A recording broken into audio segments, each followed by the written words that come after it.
Y seguimos aquí en Al Fin de Semana. Una historia, un libro. El libro del que vamos a hablar con su autora se llama Destilar. Es Ana Jaramillo, está con nosotros. Hola Ana, buenos días. ¿Cómo va la mañana? Hola, ¿cómo están? Muy bien, muchas gracias. Pero veo por acá, por ejemplo, que hay un trabajo desde la perspectiva de su trabajo como bióloga y periodista científica, pero que también hay poesía. ¿Cómo juntar, por ejemplo, esas dos realidades? Una que es absoluta, seguramente, que tiene matices, pero dentro de un entorno científico, evidentemente hay unos parámetros que respetar, con la poesía que es libre, que tiene tantos matices. Eh, pues mira que yo creo que ambas cosas nos habitan. Yo creo que es de exaltarlas y de ponerle la lupa. Yo creo que el lenguaje del universo científico, eh, traigo sobre todo este tema de acercarse a las preguntas con rigurosidad. Creo que ahí hay una manera de indagar por la realidad, digamos, un poquito más estricta, o que por lo menos sigue unos métodos que le permiten contrastar los resultados y los caminos con los cuales quiere interrogar la realidad.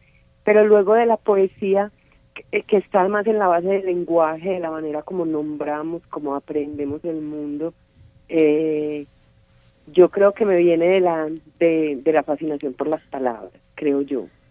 Y yo creo que esto se junta en la conversación cotidiana que se da tanto hacia afuera, con la gente, con la realidad, con los investigadores, como esa conversación que se da hacia adentro permanentemente, rumiando en las preguntas y en las palabras. Bueno, y un articulador entonces desde la perspectiva que plantea Ana. Ana, ¿cómo abordar, por ejemplo, en el caso de una bióloga y periodista científica, casos médicos relativos a la mente? ¿Cuál es esa mirada? ¿Cómo es que ausculta algo que hace parte de la naturaleza de los seres humanos, su mente, su psiquis y el trabajo que sobre esa parte tan delicada hacen los profesionales de la medicina? Sí, es un reto, y sabes que me costó a veces tomar decisión sobre los géneros, inclusive pensando en esto, sobre los géneros a utilizar. Creo que la diversidad de géneros me permitió acercarme a esas preguntas de manera ética, o lo que yo consideraba ético en ese momento. Por ejemplo, cuando los temas pasan por mi cuerpo o son preguntas, digamos, directamente de mi realidad, yo me permitía más directamente la primera persona y la especulación, y, y entrar, digamos, de manera más subjetiva en esas historias. Pero cuando me estaba acercando digamos, a estados mentales del otro, ¿cierto? O a realidades del otro, yo también tomaba un poquito de distancia en el texto, eh, evitaba la interpretación y trataba de digamos, de hacer una radiografía con palabras un poco de lo que estaba viendo, eh, precisamente por la delicadeza de entrar en ese universo mental del otro. Y digamos que hoy en día eso la gente se aproxima desde diferentes orillas, digamos, a su situación mental o a su bienestar. Creo que exige mucho criterio, y que hay que mirarlo con ética y con respeto cuando estamos hablando como del universo emocional y mental de otro ser humano, que no soy yo la que estaba escribiendo, digamos. Y por ejemplo, esa parte escogió contarla con qué técnica y cuáles son los insumos narrativos que usa para contar esa parte de manera particular.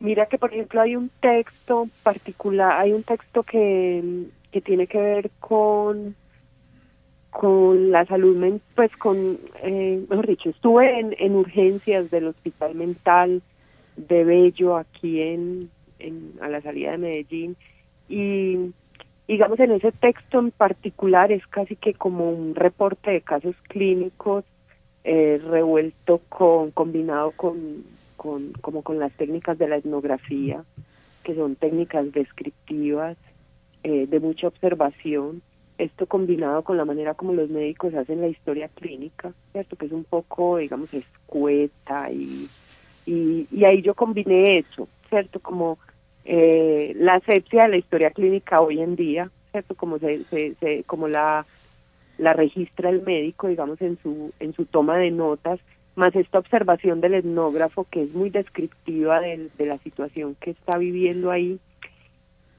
sin hacer mucha más interpretación que eso, ¿cierto? Digamos como una foto.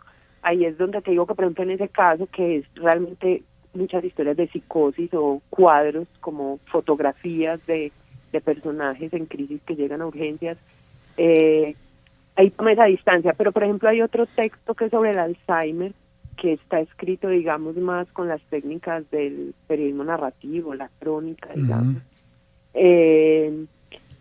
que también implica estar con los pacientes, estar en su vida cotidiana, participar de esa realidad. Yo creo que de todos modos en el libro sí hay un caminar con cuidado, digamos, por el tema científico, o sea que, digamos que antes de hacer esas inmersiones, yo me sumergía teóricamente en el tema, ¿cierto? O sea, siempre me acompañaba de expertos o de las personas que están llevando la investigación en este momento en ese tema y digamos que así también me cuidaba de no entrar en terrenos pantanosos, porque sí, es complejo. Sobre todo hay una historia, por ejemplo, que tiene que ver con una sanadora rural, entonces ahí vuelven y se atraviesan los temas éticos. Pues una sanadora rural que, digamos, en el momento en el que yo escribí la historia recibía pacientes de todo tipo, pacientes, digamos, psiquiátricos, pero también personas pacientes terminales o personas simplemente que subían y hacían romerías a la casa de ella.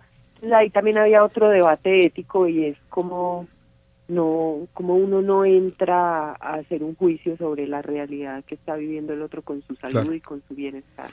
Bueno, usted bien decía estar, y estaba recordando a Ryszard Kapuscinski cuando decía ver, estar, compartir, y es que en estos tiempos se ha dejado de estar y todo se cuenta como a distancia, como mediado por la tecnología, como si la realidad se viera a través de un teléfono.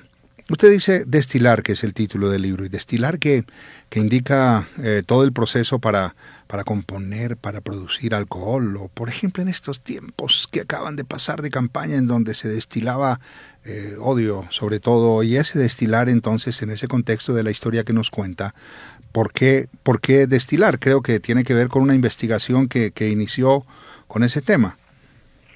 Mira que destilar en el libro tiene que ver con un poco una casualidad, y es que a mí me gustan mucho los aceites esenciales, las aromáticas, el cultivo de la huerta.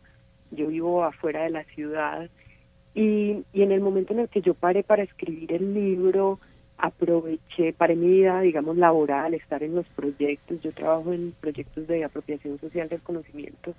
Entonces paré, y en ese momento que paré me conseguí un destilador de arrastre de vapor, que es con los que se extraen los terpenos, los olores de las aromáticas, porque tenía muchas ganas de aprender a sacarlos. Digamos que es como un hobby mío. Y en esa época, mientras yo escribía el libro, destilaba aromáticas, y se fue haciendo como una relación entre... Yo no sabía que se iba a llamar así el libro y tampoco sabía... Luego mientras iba destilando, digamos, aromáticas y iba escribiendo el libro, pues fui empezando a querer esa relación metafórica que había entre la destilación y la escritura, y hay un texto dentro del libro inclusive sobre esta historia de la destilación de aceites esenciales, porque esa destilación también para mí era un ejercicio como de las mismas preguntas que rondan alrededor del libro, que tienen que ver con la farmacia, con la historia de la farmacia, con la historia de la medicina, con la historia de cómo los seres humanos nos hemos acercado, digamos, a intentar curar nuestros dolores. Bueno, me gusta eso, porque por ejemplo, ahora que mencionamos a Kapuscinski, decía que a veces era más emocionante todo lo que tenía que hacer para mandar la información que lo que ocurría en la información, y en la radio ocurre que a veces es más interesante lo que pasa adentro, lo que la gente no oye, y me gusta que obviamente ese insumo, ese destilar, ese tono acumulado en las papilas gustativas hagan parte de la historia al final. Pues Ana, muchas gracias por contarnos parte de la historia de esta confrontación de narrativa, poesía, de ciencia, de mito, por contarnos un poco del contexto de Destilar. Muchas gracias a ti por invitarme. Un abrazo, gracias por acompañarnos. Una historia y un libro. Ana Jaramillo ha pasado esta mañana aquí en el fin de semana.